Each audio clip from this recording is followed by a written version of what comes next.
सभी दोस्तों को नमस्कार। आपका स्वागत है हमारे यूट्यूब चैनल एक की टू स्टूडेंट में। आज 21 मार्च 2026। 21 मार्च 2026 के जितना भी इम्पोर्टेंट करंट अफेयर्स हैं उसे पढ़ेंगे एमसीक्यू के द्वारा, और जो भी एक्स्ट्रा फैक्ट है उससे संबंधित वो भी पढ़ेंगे। तो चलिए शुरू करते हैं। प्रश्न नंबर 1 क्या कह रहा है कि हाल ही में भारतीय सेना द्वारा किस राज्य में तकनीक आधारित युद्ध अभ्यास अमोघ ज्वाला का सफलतापूर्वक आयोजन किया गया है? तो अमोघ ज्वाला का सफलतापूर्वक आयोजन कहाँ किया गया? उत्तर प्रदेश में। तो भारतीय सेना ने उत्तर प्रदेश के झांसी में बवीना फील्ड फायरिंग रेंज में अमोघ ज्वाला नामक 13 दिवसीय तकनीक आधारित युद्ध अभ्यास का सफलतापूर्वक आयोजन किया है। तो अमोघ ज्वाला का अभ्यास कहाँ किया गया है? झांसी में किया गया है। उत्तर प्रदेश के झांसी में किया गया है। और कहाँ पे? बवीना फील्ड फायरिंग रेंज में। चलिए इससे संबंधित फैक्ट जान लेते हैं क्या है। जो भी महत्वपूर्ण अभ्यास अभी हुए हैं या किसके देश के बीच में अभ्यास होते हैं। डेजर्ट साइक्लोन जो है भारतीय सेना और यूएई के मध्य होता है। एकता अभ्यास भारत और मालदीव के बीच एकता अभ्यास होता है। दोस्ती अभ्यास भारत, श्रीलंका और मालदीव देशों के मध्य त्रिपक्षीय अभ्यास है दोस्ती। खंजर अभ्यास भारत और किर्गिस्तान के मध्य होता है खंजर। गरुड़ अभ्यास, शक्ति अभ्यास एवं गरुड़ अभ्यास ये तीनों जो है भारत और फ्रांस के बीच होता है। बोंगो सागर भारत और बांग्लादेश के मध्य होता है। धर्म गार्जियन भारत और जापान के मध्य क्या होता है? धर्म गार्जियन। एक्वेरिन भारत और मालदीव के मध्य होता है। टाइगर क्लो भारत और संयुक्त राज्य अमेरिका के मध्य क्या होता है? टाइगर क्लो। ये जो है वायुसेना के बीच होता है।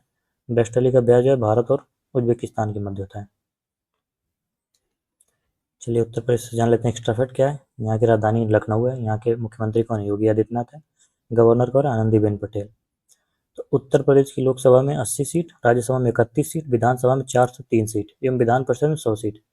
ये जो भारत में सर्वाधिक है।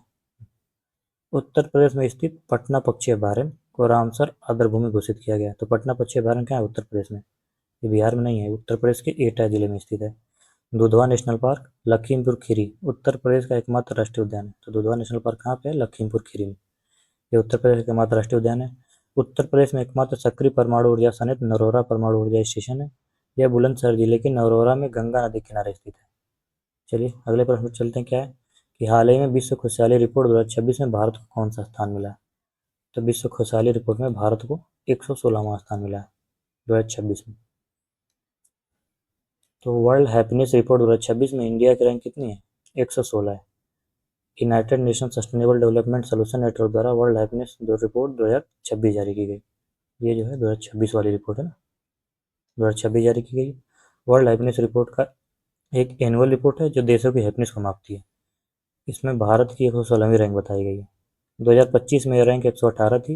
इस बार रैंकिंग में 2 अंक का सुधार हुआ है। 2025 में 118 थी और 2026 में कितनी है? 116 है। इस रिपोर्ट में 147 देशों की खुशी के आधार पर रैंकिंग की जाती है। फिनलैंड ने लगातार 9वें साल खुशहाल देश का स्थान बरकरार रखा है। तो 147 में सबसे ज़्यादा खुश किस कहाँ के लोग हैं? फिनलैंड के। और सबसे ज़्यादा दुखी कहाँ के लोग हैं? अफगानिस्तान के, क्योंकि अफगानिस्तान सबसे नीचे स्थान पे है।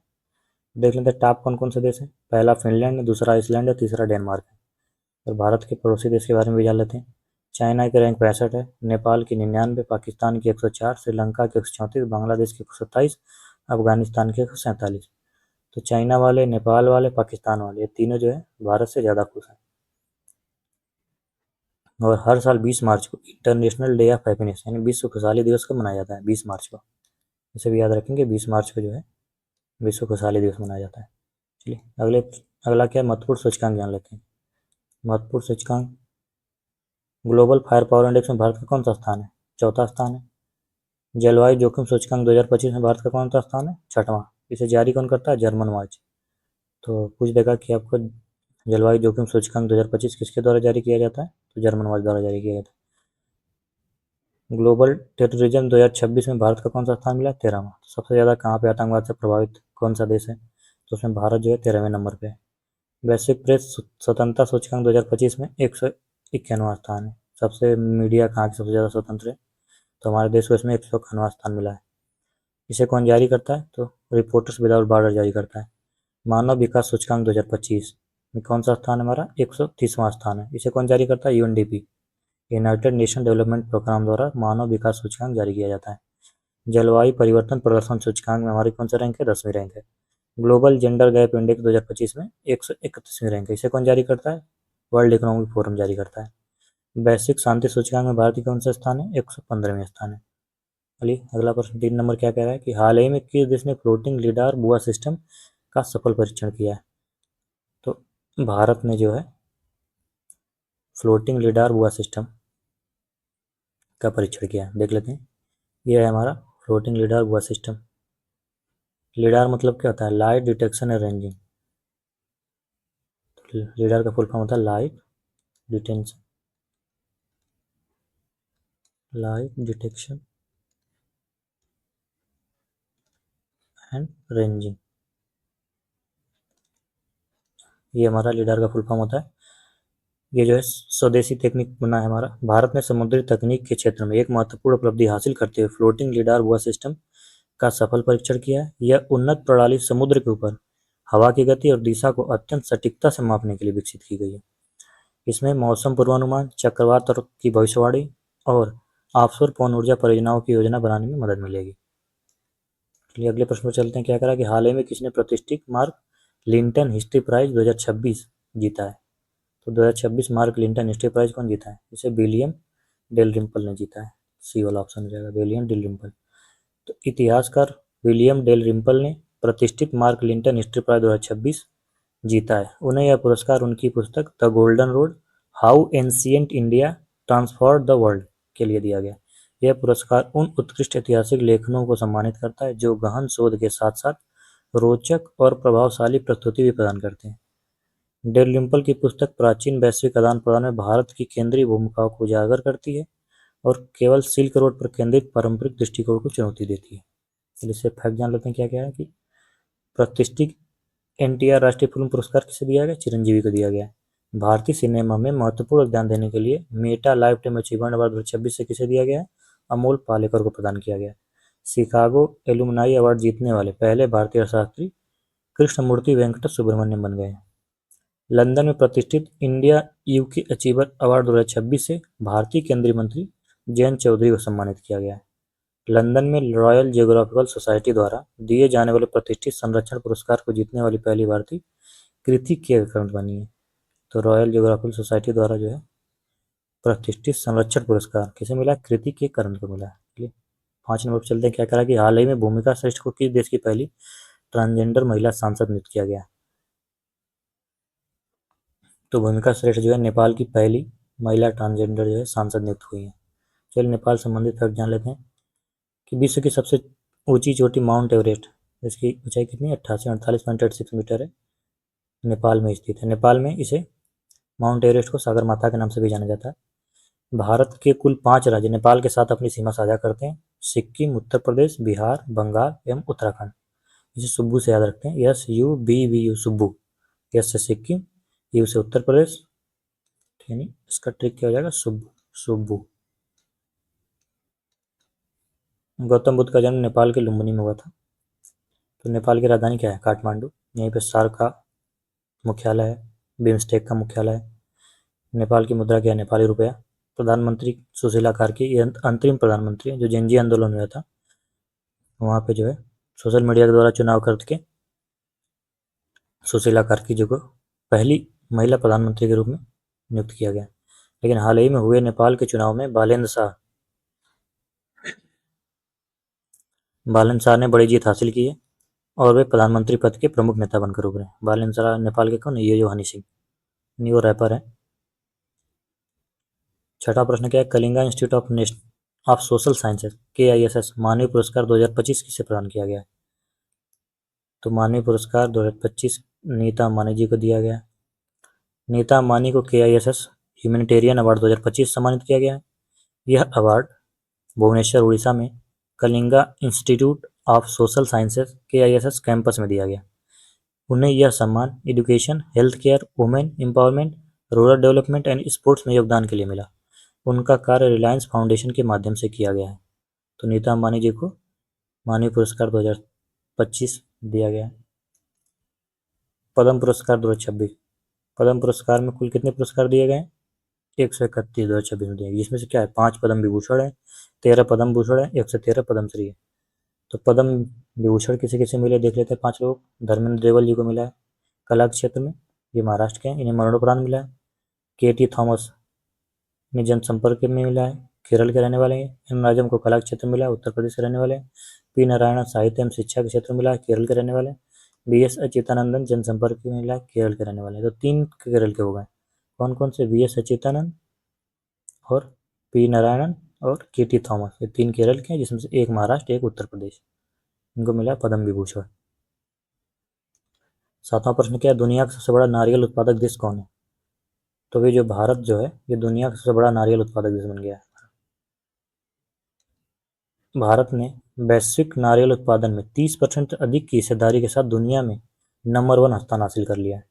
कुल वैश्विक क्षेत्रफल 12,390 हेक्टेयर में से भारत में लगभग 2,165 हेक्टेयर में नारियल की खेती होती है। देश में हर साल लगभग 21,373.62 मिलियन नारियल का उत्पादन होता है। भारत सरकार ने केंद्रीय बजट 2026-27 में नारियल संवर्धन योजना की घोषणा की है। तो नारियल संवर्धन योजना जो है, ये नारियल के उत्पादन में और बढ़ावा देगी। तो देख लेते हैं भारत किस में प्रथम स्थान है। दूध, मसाले, दाल, जूट, केला, आम, इन सब में विश्व में प्रथम स्थान रखता है भारत। चलिए अगले प्रश्न पर चलते हैं। क्या कि राष्ट्रीय पिछड़ा वर्ग आयोग NCBC की अध्यक्ष कौन बनी है? तो ये जो इम्पोर्टेंट क्वेश्चन है, तो साध्वी निरंजन ज्योति जी, इन्हें अभी जो है NCBC का अध्यक्ष नियुक्त किया गया है। तो पूर्व केंद्रीय मंत्री और भाजपा नेता साध्वी निरंजन ज्योति को राष्ट्रीय पिछड़ा वर्ग आयोग की अध्यक्ष नियुक्त किया गया है। उन्होंने 2019 में ग्रामीण विकास मंत्रालय में राज्य मंत्री का पद संभाला और 2021 में उपभोक्ता मामले, खाद्य एवं सार्वजनिक वितरण मंत्रालय में राज्य मंत्री रही थी। राष्ट्रीय पिछड़ा आयोग NCBC के बारे में जान लेते हैं। इसकी स्थापना शुरुआत में 14 अगस्त 1993 को एक वैधानिक निकाय के रूप में हुई थी, लेकिन बाद में 2018 में इसे संवैधानिक दर्जा दिया गया है। पहले तो ये एक वैधानिक निकाय था, लेकिन 2018 में ये संवैधानिक दर्जा मिल गया। किससे? संवैधानिक आधार किससे मिला है? 102वां संविधान संशोधन अधिनियम 2018 से मिला है। अनुच्छेद कौन सा है NCBC का? तो 338 भी है। इसका मुख्यालय नई दिल्ली में। संरचना, इसमें 1 अध्यक्ष, उपाध्यक्ष और 3 सदस्य होते हैं। इनकी नियुक्ति राष्ट्रपति करते हैं। यह रिपोर्ट जो है, वार्षिक रिपोर्ट राष्ट्रपति को सौंपता है, जिसे संसद के समक्ष रखा जाता है। चलिए 9वें प्रश्न में चलते हैं। क्या किस राज्य सरकार ने विश्व बैंक के सहयोग से स्कूली शिक्षा को वैश्विक स्तर का बनाने के लिए सिखिया क्रांति 2.0 पहल शुरू की है? सिखिया क्रांति, सिखिया मतलब सिख, सिख कहाँ पे होते हैं? पंजाब में। तो जो है सिखिया क्रांति 2.0 पहल कहाँ शुरू की गई? पंजाब में। पंजाब सरकार ने विश्व बैंक के सहयोग से स्कूली शिक्षा में सुधार लाने के लिए पंजाब शिक्षा क्रांति 2.0 परियोजना शुरू की है। 6 साल की इस परियोजना में 3500 करोड़ का निवेश होगा, जिसमें 2500 करोड़ विश्व बैंक का ऋण और 1000 करोड़ राज्य का हिस्सा है। तो सिखिया क्रांति 2.0 कहाँ शुरू की गई है? पंजाब में। चलिए पंजाब समझिए, ये रहा पंजाब हमारा। पंजाब की राजधानी चंडीगढ़ है। मुख्यमंत्री कौन है? भगवंत मान है। राज्यपाल कौन है? गुलाब चंद कटारिया। भांगड़ा और गिद्धा यहाँ का प्रमुख स्थान है, प्रमुख नृत्य है। भांगड़ा और गिद्धा जो है पंजाब का प्रमुख नृत्य है। बैसाखी यहाँ का प्रमुख त्यौहार है। वाघा बॉर्डर जो भारत और पाकिस्तान की सीमा है, पंजाब के अमृतसर में है। स्वर्ण मंदिर पंजाब के अमृतसर में स्थित है। चलिए अंतिम प्रश्न पर चलते हैं। क्या कह रहा है कि मार्च 2026 में भारत के किस राज्य ने पहले बिम्स्टेक युवा पेशेवर विनिमय कार्यक्रम की मेजबानी की है? तभी जो है महाराष्ट्र ने बिम्स्टेक युवा पेशेवर विनिमय कार्यक्रम की मेजबानी की है। तो ये रहा हमारा महाराष्ट्र। महाराष्ट्र की राजधानी क्या है? मुंबई। मुख्यमंत्री कौन है? देवेंद्र फडणवीस। राज्यपाल कौन है? जिष्णुदेव वर्मा। तो बिम्स्टेक का पूरा नाम क्या है? Bay of Bengal initiative for multi sectoral technical and economic corporation. ये बिम्स्टेक का है। स्थापना कब हुई थी इसकी? 6 जून 1997। मुख्यालय कहाँ है इसका? ढाका, बांग्लादेश में। सदस्य देश कौन से? इसके 7 सदस्य देश कौन से? बिम्स्टेक कौन से? बी से कौन से? बी से बांग्लादेश, आई से इंडिया, एम से म्यांमार, एस से श्रीलंका, टी से थाईलैंड, और ये 5 देश हमारे यहाँ से हो गए। और 2 कौन से? भूटान और नेपाल। तो बिम्स्टेक के कौन कौन से देश? बांग्लादेश, भारत, म्यांमार, श्रीलंका, थाईलैंड, भूटान और नेपाल। चलिए रिवीजन कर लेते हैं। क्या कर हाल ही में 120 मेगावाट कोपली हाइड्रोइलेक्ट्रिक प्रोजेक्ट का उद्घाटन कहाँ किया गया? तो कोपली नदी कहाँ पे है? ये कोपली नदी पर, कोपली नदी असम में है। यहाँ पे नेशनल वाटरवे 57 है। माननीय सुप्रीम कोर्ट ने गोद लेने वाली माताओं के लिए कितने सप्ताह का अवकाश देने की घोषणा की है? 12 वीक। 12 वीक की अवकाश मिलेगा जो गोद लेंगी। और ये मातृत्व अवकाश किससे, आर्टिकल 42। हाल ही में किस देश का मेट्रो नेटवर्क दुनिया का तीसरा सबसे बड़ा मेट्रो नेटवर्क बन गया है? तो भारत जो है यूएसए और चाइना के बाद जो है तीसरा मेट्रो में तीसरा सबसे बड़ा नेटवर्क बन गया है। चौथा, क्या हाल ही में किसे सिटी यूनियन बैंक का प्राथमिक ब्रांड एम्बेसडर नियुक्त किया गया? तो सिटी यूनियन बैंक का रविंद्र जडेजा को नियुक्त किया गया। हाल ही में कहाँ भारत की मदद से बनाया गया 240 फुट लंबे बेली पुल का उद्घाटन? तो बेली पुल का उद्घाटन कहाँ किया गया? श्रीलंका में नरेंद्र मोदी जी के द्वारा किया गया। हिंदी भाषा के लिए साहित्य अकादमी अवार्ड 2025 से किसे सम्मानित किया गया? तो ममता कालिया जी को जीते जी इलाहाबाद कृति के लिए साहित्य अकादमी अवार्ड 2025 मिला है। हाल ही में राष्ट्रीय पैरा एथलेटिक चैंपियनशिप 2026 कहाँ आयोजित की गई है? तो ये कलिंगा स्टेडियम भुवनेश्वर में। तो कलिंगा स्टेडियम कहाँ है? भुवनेश्वर में। हाल ही में किसे यूनिक्लो का ब्रांड एम्बेसडर नियुक्त किया गया है? तो यूनिक्लो का ब्रांड एम्बेसडर जसप्रीत बुमराह को नियुक्त किया गया है। भारत ट्राइब्स फेस्ट 2026 का आयोजन कहाँ किया जा रहा है? ये नई दिल्ली में किया गया है। कब? 1830 के। इसकी थीम क्या है? Rooted resilient rising. 10वां क्या है? हाल ही में बहुराष्ट्रीय अभ्यास सी ड्रैगन 2026 कहाँ आयोजित हुआ है? तो ये यूएसए के गुआम में हुआ है। इसमें कौन कौन से देश है? इसमें क्वाड के देश थे और न्यूजीलैंड ज़्यादा था। तो क्वाड के कौन से हैं? थे भारत, यूएसए, ऑस्ट्रेलिया, जापान, ये क्वाड के देश हो गए। और 5वां देश में न्यूजीलैंड शामिल था जो सी ड्रैगन में। चलिए, थैंक यू। और इसका जो है हैंड आउट नोट्स आपको हमारे टेलीग्राम चैनल में मिल जाएगा, जिसका डिस्क्रिप्शन में लिंक है। अभी तक आपने चैनल को सब्सक्राइब नहीं किया तो सब्सक्राइब कर लीजिए। धन्यवाद।